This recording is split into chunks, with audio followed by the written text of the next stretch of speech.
going right back to the start, whereabouts are you from? Like, the accent doesn't scream. The accent is probably quite neutral. I was born in Nottingham, but we moved to Edinburgh when I was 5, my father's job, and then back down to Mansfield when I was 7, back up to Edinburgh to the Hadrian Border University to study brewing at 18. Oh, right. And then down to East Lothian, where I got my first job at Belhaven. A year at Wilton, Wiltshire for another job, then back up to East Lothian, and back up then down to Tyneside in 2000. So a bit of up and down. Oh, okay. So why, like, I know that Heriot-Watt is only one of a few few universities that can offer a brewing degree. Yep. Why? What piqued your interest in the first place? So in the 1970s, when people were getting fed up with the constant rise in beer tax, you were allowed to brew your own home-brewed beer. And my parents decided to jump on the bandwagon and bought all the kit and started buying the brew kits that you used to get from Boots, a chemist, and other home brew shops. And very quickly, I do remember a specific holiday down to Dorset in the caravan with all these bottles of homemade beer in the caravan, and it was quickly realised that it was absolute pants. So my parents abandoned all this kit, the barrel and everything. I was 15 at the time, and it piqued my interest. So I tried buying some kits from the chemist shop, and it turned out not too bad, better than what my parents were doing. And started using raw ingredients. And at 17 years old, my father said to me, "So what are you going to do with your university life?" He wasn't impressed with my idea of not going to university. He believed that if you had the opportunity, you should. So had to find somewhere and something that I wanted to study, and then I had a bright idea of brewing. So in those days, you got the Yucca book, and a quick scour through the Yucca book. There was one university in the country that did an undergraduate course in brewing, and here it was. Wow. Yeah. That was it. Never looked back. You were allowed to play for 5 universities. I don't know what the score is now. 5 universities. It is, yeah. So Heriot-Watt was first choice for brewing, malting and brewing, and there was 4 other choices for biochemistry. But I got the grades with room to spare for Heriot-Watt, so off I went. Never looked back. Happy days. Yep. Yeah, they're still like the preeminent university, aren't they, for brewing? Yeah, when I went, they was going through slightly. There was a report brought out, the Brewster report, that said they weren't producing graduates that the industry wanted at the time, and they were slated for it. But it was back in the 80s. But I got their act together, and yeah. Yeah, fair enough. I mean, sounds a little harsh going criticizing the one brewery who's willing, one university that's willing to dip their toes in the brewing world. But yeah, I think even now, like, Stewart Brewing run a program where, like, it's either like I think it's like one of their year in industry courses where like 4 people are selected from Heriot-Watt and get to go to Stewart's for a year and like release their own beers, I think. Stewart Brewing in Edinburgh. Yeah. They suited them quite well for themselves. We've taken on 3 apprentices so far at the Hadrian Border, and the latest one being our daughter. Oh, right, yeah. He's now taken on a full-time position with my retirement. Excellent. That's good news. How do you find the apprentices in general, so to speak? Unbiased. Yeah, I mean, it's a mixed bag, really. So some are more enthusiastic than others. Yeah. Have they, yeah, we're laughing. How have they fared? Like, have you kept them like. Actually, we're looking at a 33% success rate. Okay.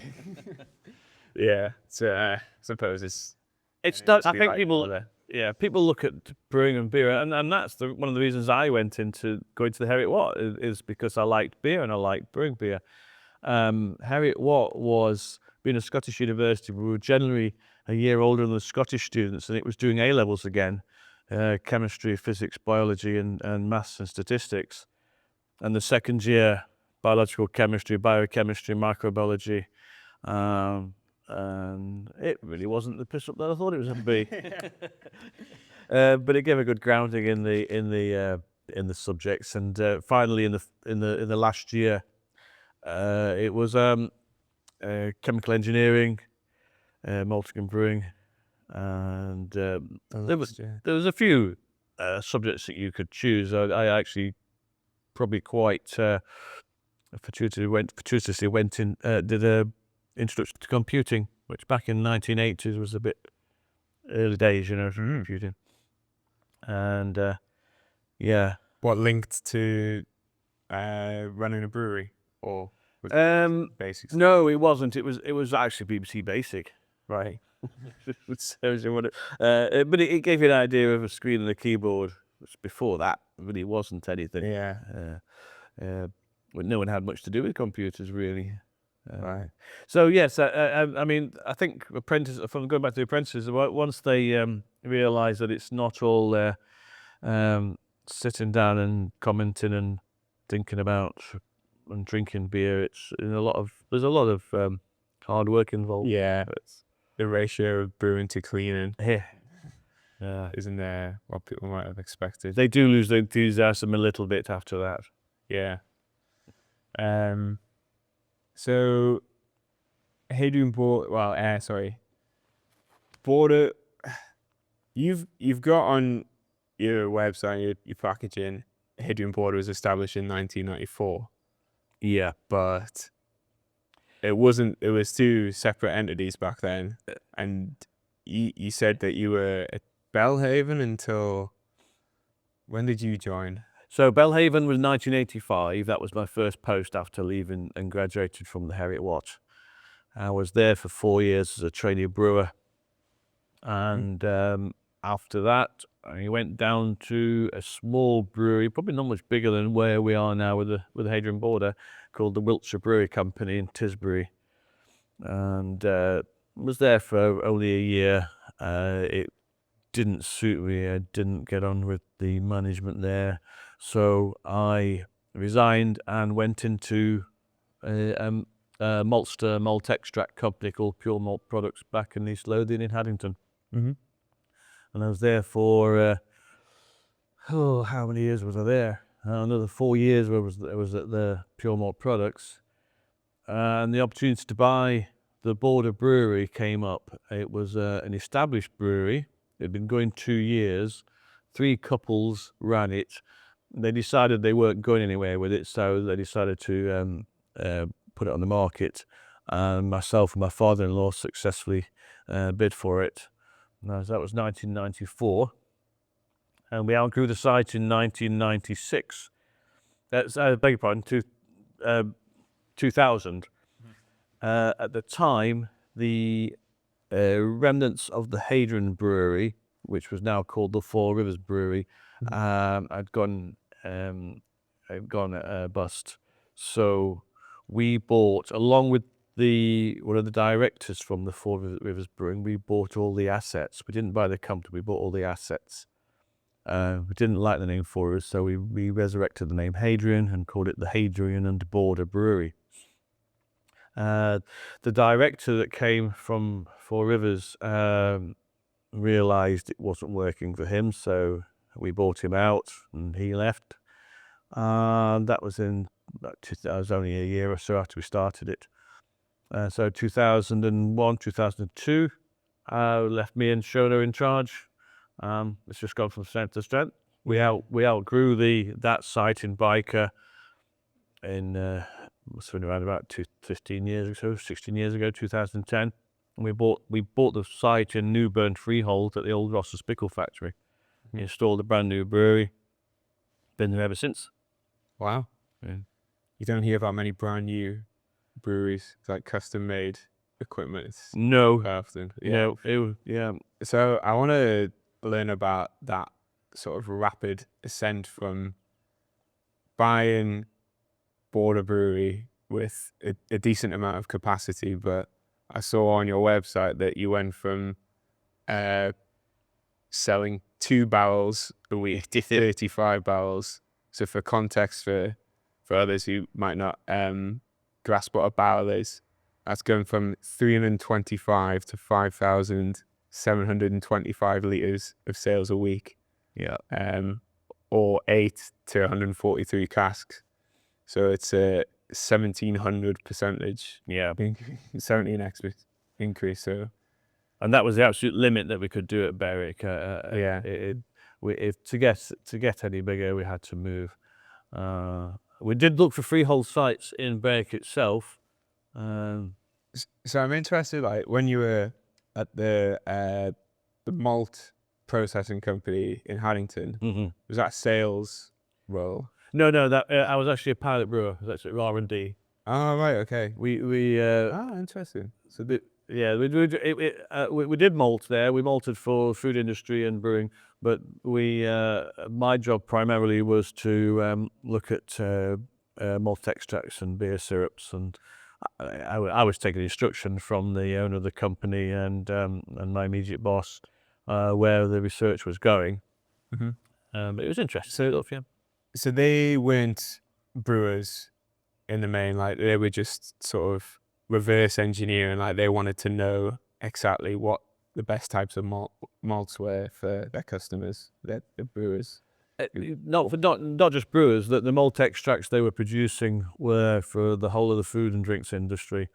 Some went into soft drinks, some went into cakes and food. Yeah. All sorts of everything. Yeah, well, yes, yeah. I think I remember one customer was Sun Malt loaf. Oh, right, yeah, like Serene, but Yeah. like well, Yeah, so and that was malted wheat. So Yeah. the recipe involved basically, you know, the wheat being malted has its enzymic activity and produces a stickiness. Yeah, it's pretty unique, isn't it? So that growth period when you first took over, dream scenario after buying a brewery, mustn't have, well, comes with a ton of uncertainty. But It was, yes, and it was uncertain days. We were paying full duty like any other brewer in the country, and so there's no small. there's no duty relief. That didn't come in till around about 2003, I think. Wow. So you basically had to grow the sales by 10, 15x to make it wash its face. And they put the suit and tie on, just go around all the pubs, as many as I could. Yeah. Just drive around, try to do like 10 plus a day. Yep. That's what And it was then, about. so you were the main sales person. When we took over the brewery, it was me. Literally just me.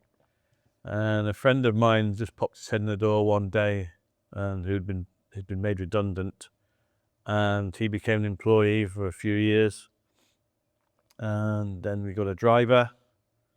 My friend left, Shona came in, and when we went down in 2000 to biker to Newcastle, we had myself, Shona, the Hadrian director. That was just the three of us, and then we took on another driver, and then we took on another general worker stroke driver. Yeah, it was all very gradual. So in the early days, you'd be with your overalls on, brewing in the morning, and then maybe jumping in your suit. And I think Monday was generally telesales day. Tuesday would be a brewing day. The thing is, you do sort of half days of things. So telesales half day. Then you remember doing brewing, and then we'd do some then racking, and then some delivering, and it would vary, but yeah, everything was done. Yeah, so I had to wear every hat at the beginning. Yeah. So you think it was a lot of personal relationships getting established when you were going around to different pubs? Yeah, it was difficult in those days because it would to find free houses that were doing cask. It was a difficult shout. It really was. The landscape was different than it was today. It was there was no direct access through SEBA. Yeah, and there was no beer co. The biggest hit we got, I think, was with Greenall Whitley. I managed to get a hit with Greenall Whitley nationally, and that gave us the confidence to buy an awful lot of casks. So we came away with not much extra cash, but we came away with a lot of extra barrels that were paid for by the one hit. So are they a wholesaler? Greenall Whitley. Well, Greenall Whitley started out as a pub in the Manchester area. It's a brewery, sorry, in the Manchester area. Right. And after the beer orders came in, they just became a pub group. So Greenall Whitley took over Shipstons in the East Midlands and Davenports in the West Midlands, and they shut their breweries down. Yeah, they were just running pubs. It was actually an time beer order that did that, though, and other breweries did the same. Watney's and Courage did the same. The pubs for breweries deal. So one remained a pub co, and one remained a brewery, and one became a pub co. Right. So they split. Right. So were like the likes of Scottish and Newcastle and these massive groups. Well, like, Scottish the main blockers to get. Yeah. So preventing pubs from being free houses. Yeah. In case you weren't aware what the beer orders was, in 1989, the government brought out legislation that gave any landlord the choice of taking one guest beer, his own choice of cask beer. Okay. And it kind of backfired. There's always unforeseen consequences to these actions. And basically what it did, some breweries just gave up brewing and became pub groups, and some just concentrated on brewing without pubs. Scotch and Newcastle, although massive, shed a few pubs and actually became weren't classed as national brewer as such because they had under 2,000 pubs, and 2,000 pubs was the limit of being classed as a national brewer. So their estate didn't require to have to take a guest of their own choice. That's still an obscene amount of pubs.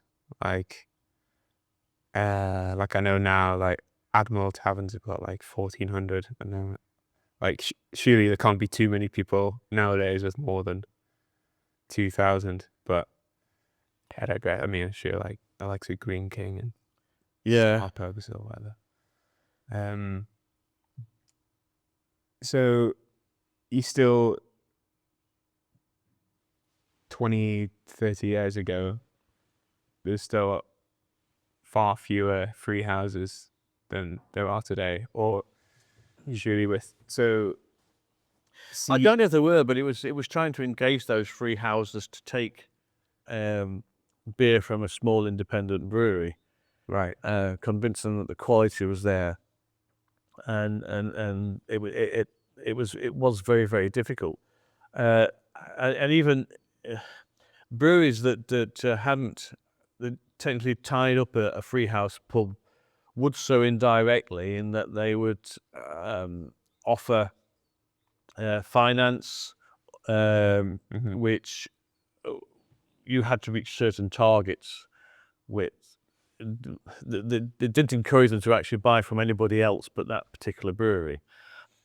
Okay, so they'd give them like cash up front, or free fitting of all sorts of incentives. So so the onus was on them to take all products from that particular brewery. Yeah. That happened a lot. Have you ever been able to do anything like that yourself, or No, we haven't got the infrastructure or the financial clout to do that, to tie anybody up. We will install hand pumps in places, and with the proviso that they only put our products through.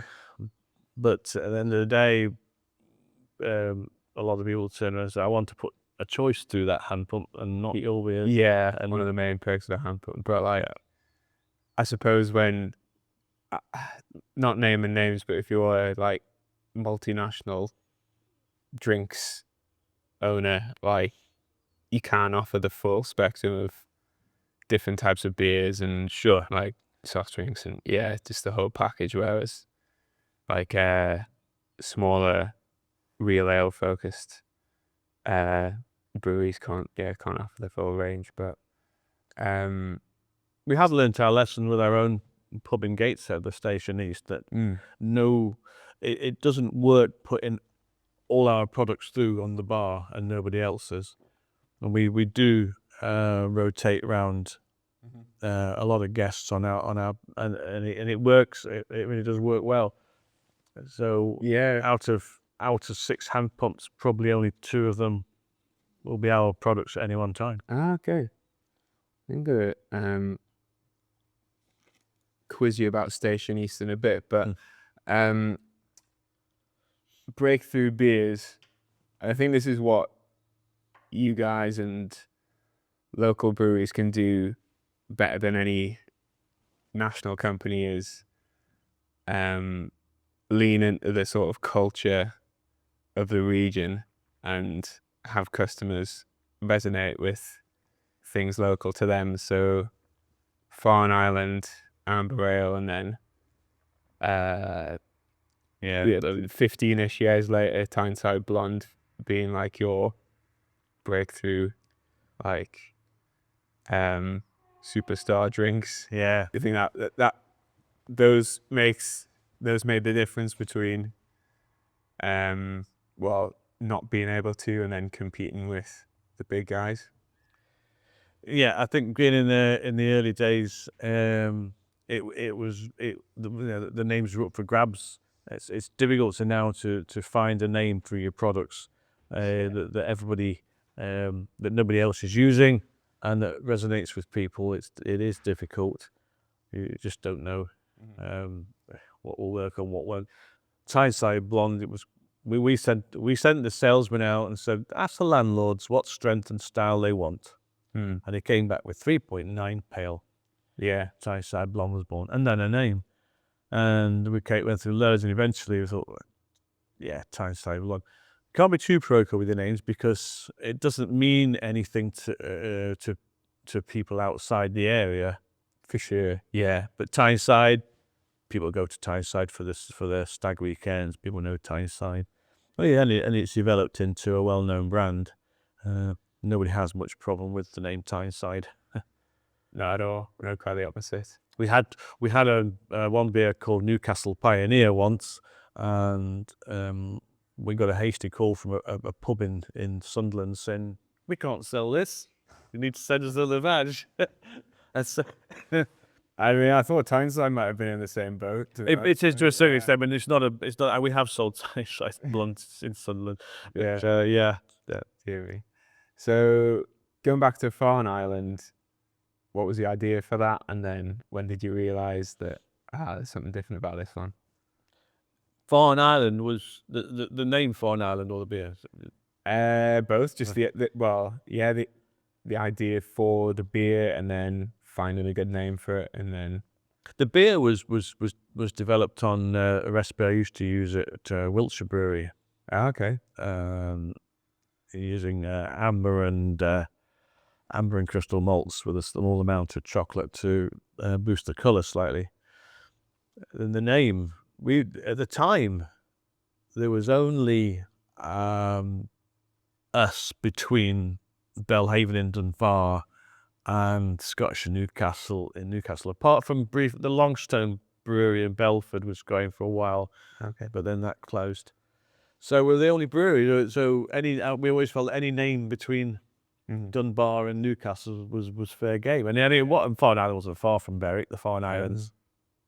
So yeah, the name was born, Farne Island, and it does very well down the coast. We sell a lot in sea houses over the summer. Yeah, for sure. Like, because puffins are pretty unique to the area, and incredibly cute. So, and a tourist, certainly, that resonates with people visiting the region, and then, great taste to back it up. But I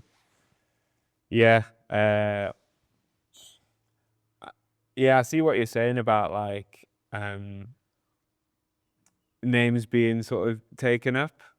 Like, it makes sense to lean into the best parts about this region, especially if like the vast majority, well, yes, most of like our customers, your customers are going to be from the area, but then you've got like tourists as well, of course, and then like even I don't know, I might be a bit biased, but like the Northeast's reputation of being having a great culture and friendly place, beautiful place, like people around the country, still like, it intrigues people. Like, say if you were to sell to a wholesaler and it ends up in Wiltshire or something, it still like piques people's interest. So it certainly makes sense to lean into the region, but it's probably got to the point now where all the good ones have been taken. You have to sort of like, with us having the Canadian slant, we can sort of like have a slightly different angle to our beers, but and then like I think you want to stand out as well. Like the first, like you guys being some of the first to coin the names with like regional beers, like, because it's been in people's heads for like decades. Like I don't think that's going anywhere, but like I think if a brand new brewery comes out and they make a Newcastle pale or whatever, like, very unoriginal, but like I don't think that's gonna like stick in people's heads anymore. No. But what did you learn when you were up at Belhaven? I know that they've got the big copper. Is there like the big fermenter tanks that are made out of copper? No, they never had them from when I was there. Are they like super old? Like no. So I joined in 85. We had 6 squares, but they were stainless covered squares, like 350 barrel capacity and 100 barrel capacity. And in 1987, they expanded and put in cylinder conicals. Right, what are those? So they're upright vessels with a cone bottom. So you just fill up the cask like as and when? Like, is that? They would ferment in those, and then they can draw off the yeast off the bottom of the cone, right, cooling, then take the beer high up for processing, either for keg, bottle, can, and cask. Right. They were generally put. Actually, it's a long time ago now. Normally you'd send it from a fermenter to a rack and back so that the yeast count was consistent throughout. When you're filling the cask, you're not taking off the bottom into cask. It's too yeasty, and then not enough yeast in the top. So they would drop the yeast out the bottom of the cone of the cylinder conical, and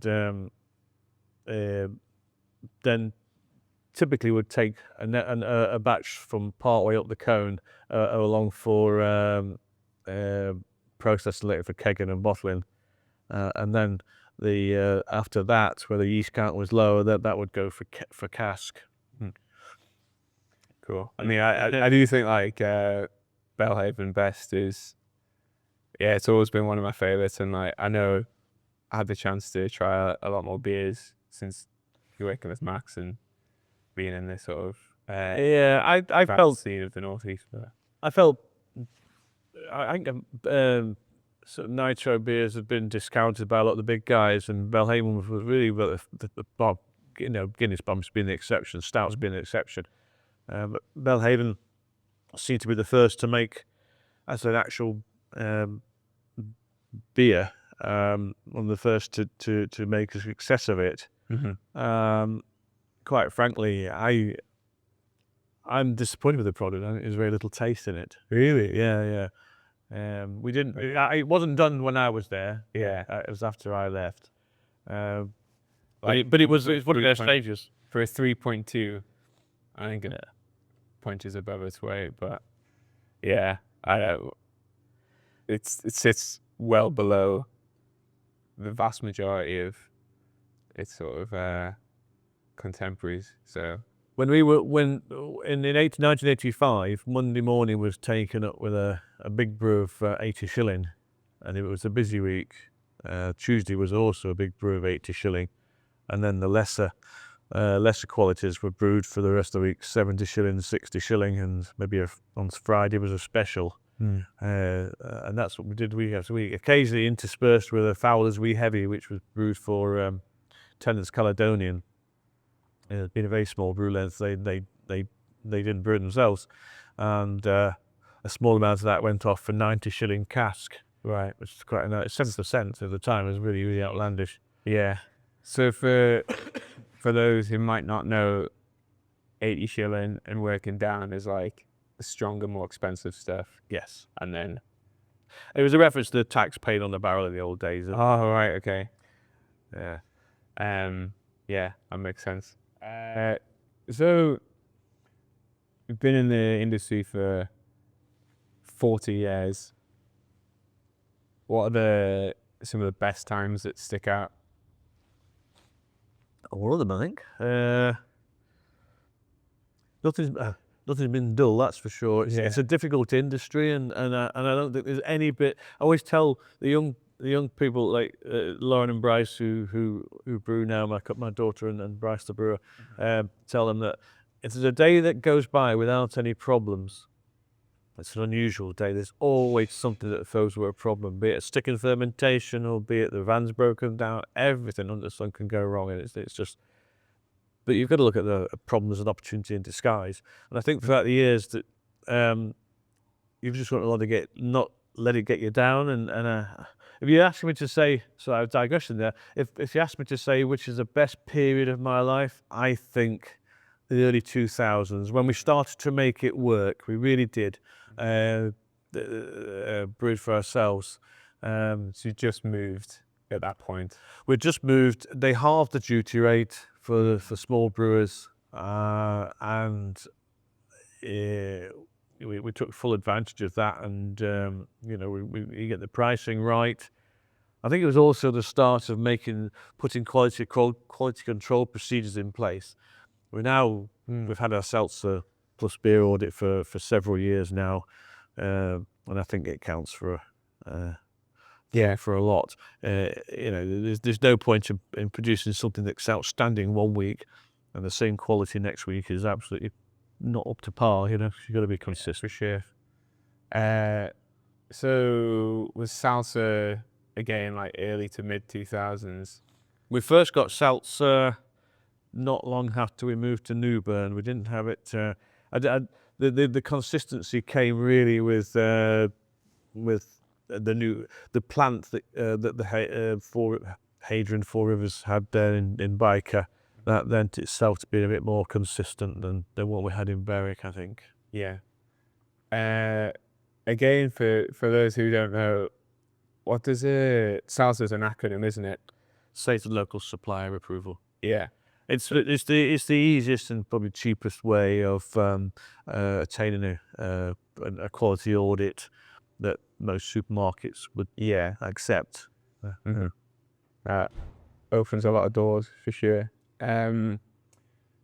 So you've sort of grown into one of the biggest, of course, and like esteemed breweries in the region. like what? That's blowing too much smoke. But like, what role do you see yourselves having today, like amongst fellow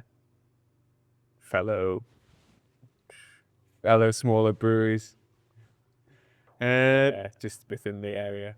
Well, first and foremost, we need to succeed still, and it is still challenging. You think we've got to a certain level and we've made it, and it's not true, because week in, week out, we have the staff that we've got, and they all need to get paid at the end of the month, and so we need to sell a certain amount of beer, and it just takes a few weeks of bad weather in the summer. It just takes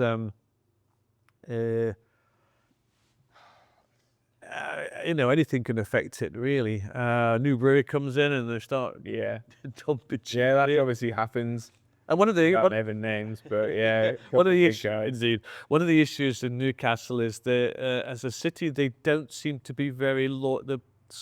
There are some, don't get me wrong, there's some pubs that don't seem to be very loyal to buying local products. I mean, not just talking about us. I mean, others. The vans will come in from other parts of the country selling cheap beer, or doing deals with pub groups in Newcastle, and unfortunately, it makes it difficult for the northeast breweries to sell locally. Other regions of the country have locale policies, or have had, and it works. You can landlords undertake to only buy produce from within a certain radius of their pub. That's surprising. Yeah, but it never seemed to work in Newcastle. Yeah, right. Oh, yeah. So you get brewers coming down with vans from Scotland, coming up from Yorkshire. I don't know if that's mainly a publican thing, or if it's right from the ground up, from just people voting with their wallets and just not being particularly loyal, or being quite agnostic with whatever they drink. We have found it frustrating sometimes that most of our sales go out of Newcastle, and yet we are within the boundaries of Newcastle city. But so, I mean, from our like Thirsty Moose's perspective, like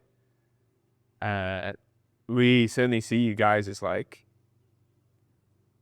going out your way to support smaller guys. I mean, you do this for us through your Canon service. I know it's still a business, obviously. It's not. Yeah, we do make money out of it.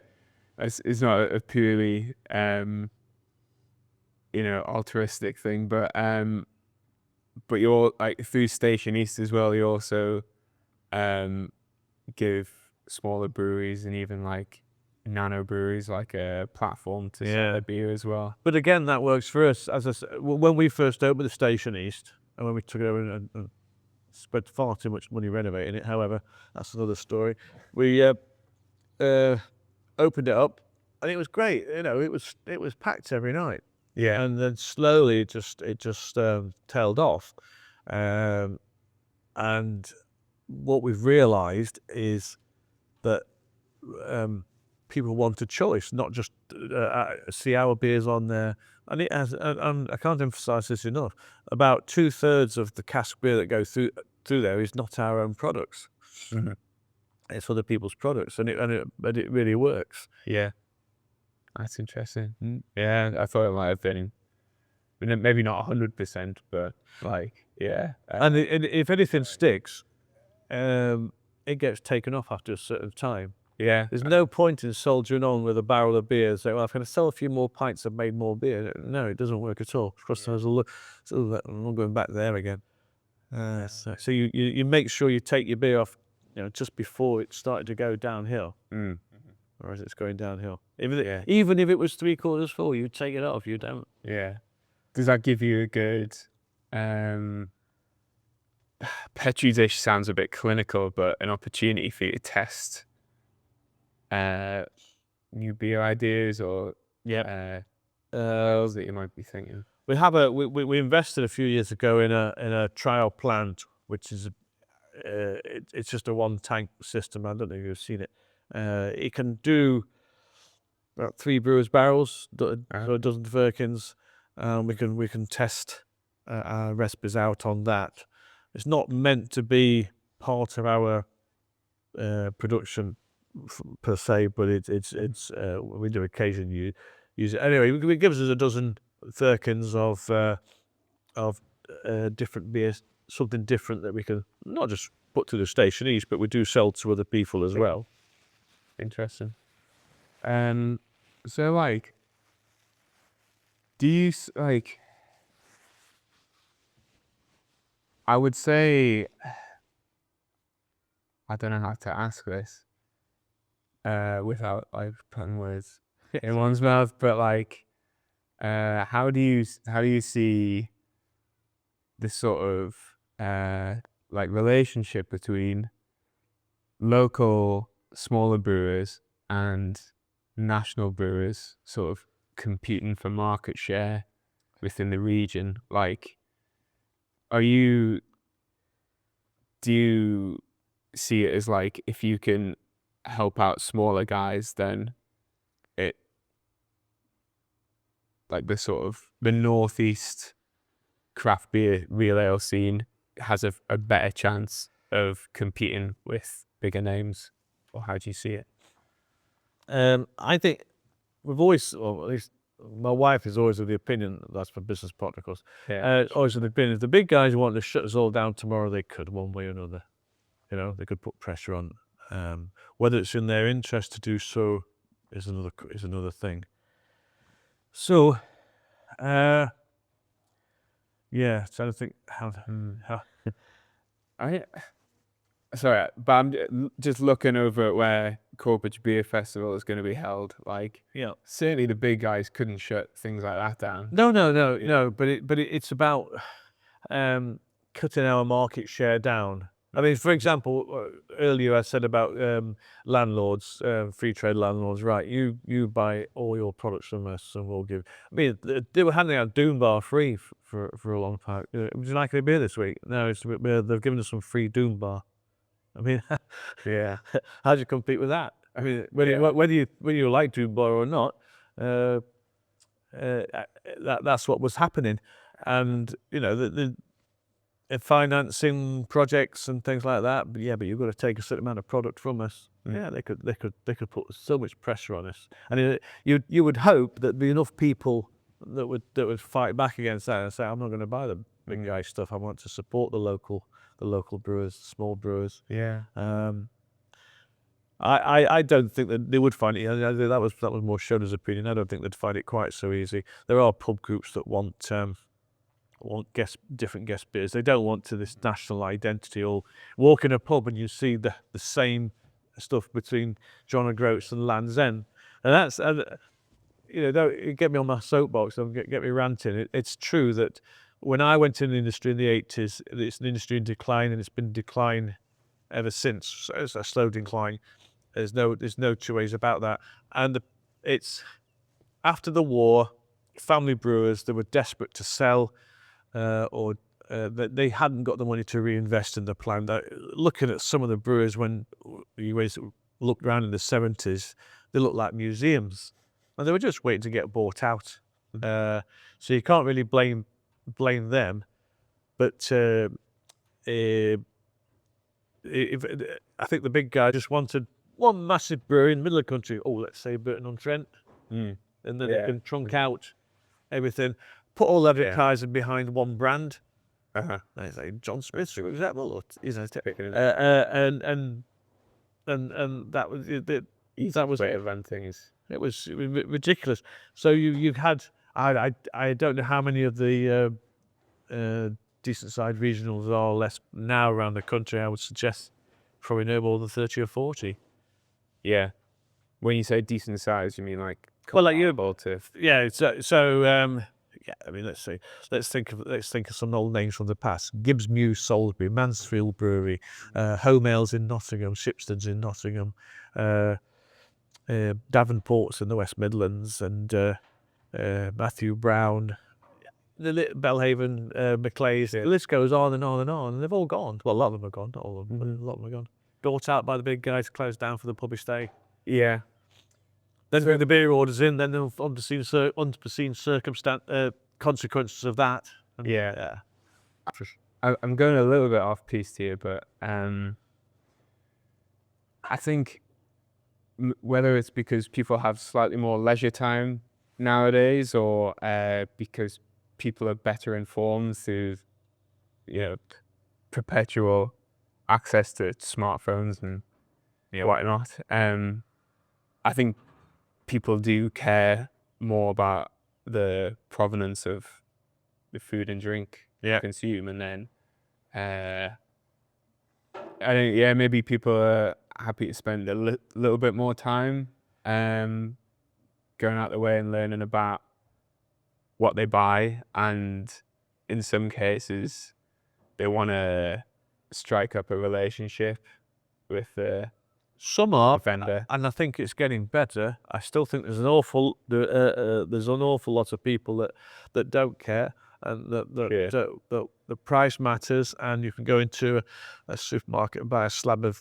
beer or lager for a certain price, and it doesn't matter to them that it's. I do.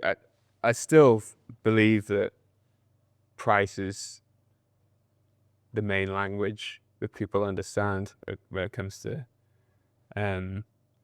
buying food or drink. But Yes, exactly. I mean, you'd be lucky to find a pint for much under £5 in a Newcastle pub. I think what you could do with that £5 as regards feeding yourself for a day, and that's one pint. Like, it's a tough trade-off to make. I was in a pub yesterday, ran by the landlord was a huge UK-wide a business, and they use Siva to buy their craft beers, and with them making like a 55% margin on their pints, for our cheapest 3.4% Belter Blonde, they had to sell their pints for £5.50. Because of how much was getting added to the purchases of their cask. Again, a little bit. That's always been the way with the Siva customers, hasn't it? The Markle pub groups have been quite. I don't think there's much mileage. Well, we saw. I mean, we didn't. Certain other groups are fine. Like they can sell for around a £5 or less. Still make money. But. We certainly do several £1,000 a month through Siba, direct delivery. And it does work for us. But as you say, they're not always. The markup from the pub groups is a lot. You've witnessed like the full story of craft beer, the likes of me in my head, like people like Fine Ales and certainly Brewdog, like the pioneers, if you like, of the scene. And then now we're seeing the demise of Brewdog, even though they're a one of one sort of story. What have you observed? What have you learned about the way that unfolded over the last 20 years? Nothing stays the same. You've got to be proactive about how you run your business and how you get customers. Brewdog, they were quite unique, and the demise was quite unique. I won't elaborate on it now, but there's a lot of brewers that initially seem to have a lot of success and then just get into financial problems. And I think we've grown organically over the years. The growth has always been organic. We've never took an investment from any third party. We've never looked for another business partner. You don't want to have to split decisions.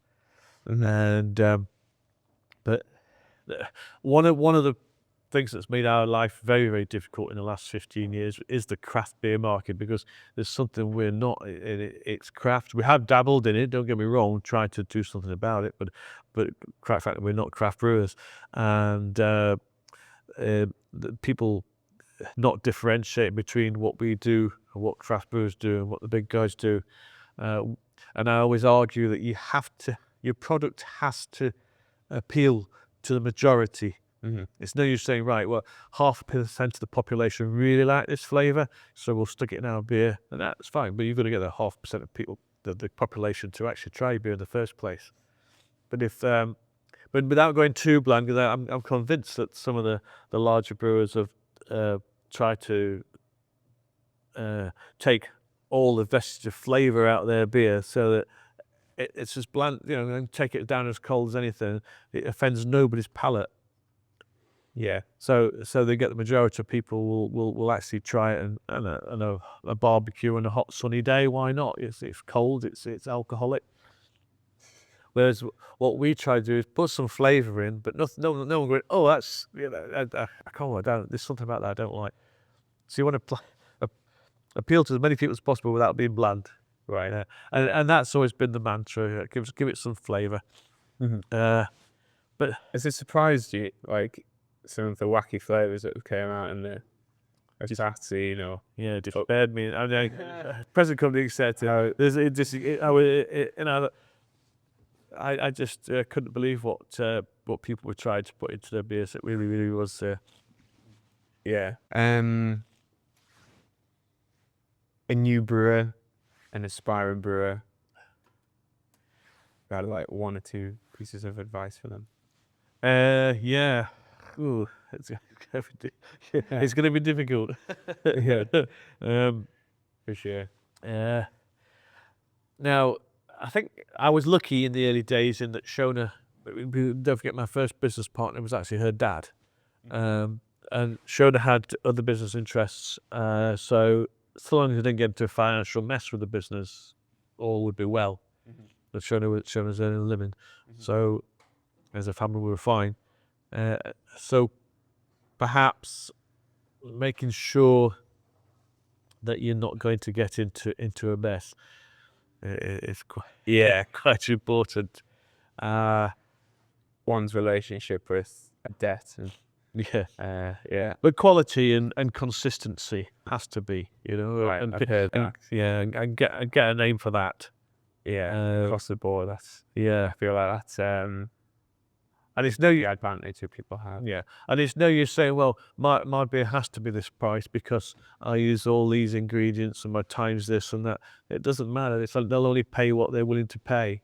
So it has to be, and having the brewery the size that we've got, it allows us to do national hits with pub groups that we can, get in the e-casks, fill the e-casks and send it away, pallet loads, on top of our bread and butter business.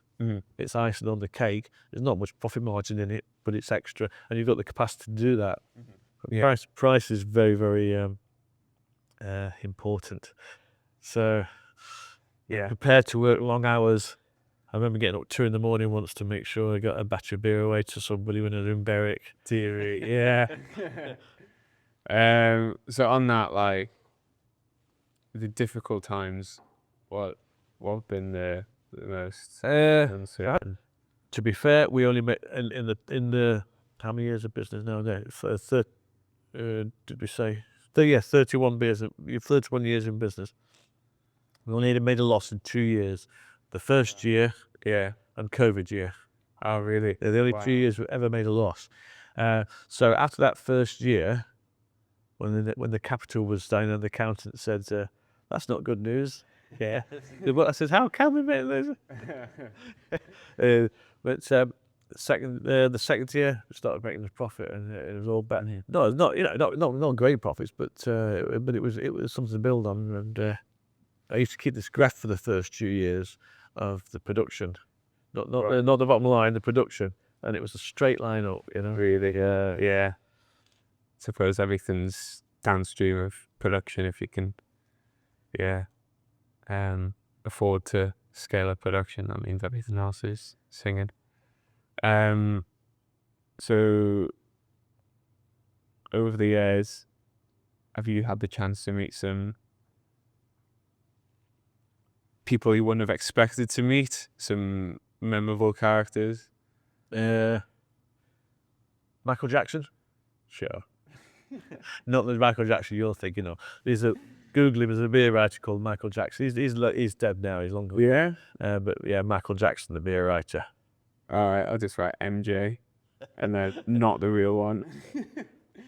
Roger Protz is still with us. Yeah, you know Roger Protz. No, I'm The not. beer writer. Really? So that- these were for like the. Do these have their own books? Or these? Yeah, right, okay. yeah. But if you live, no, sorry, but okay, getting around. There's more specific near people.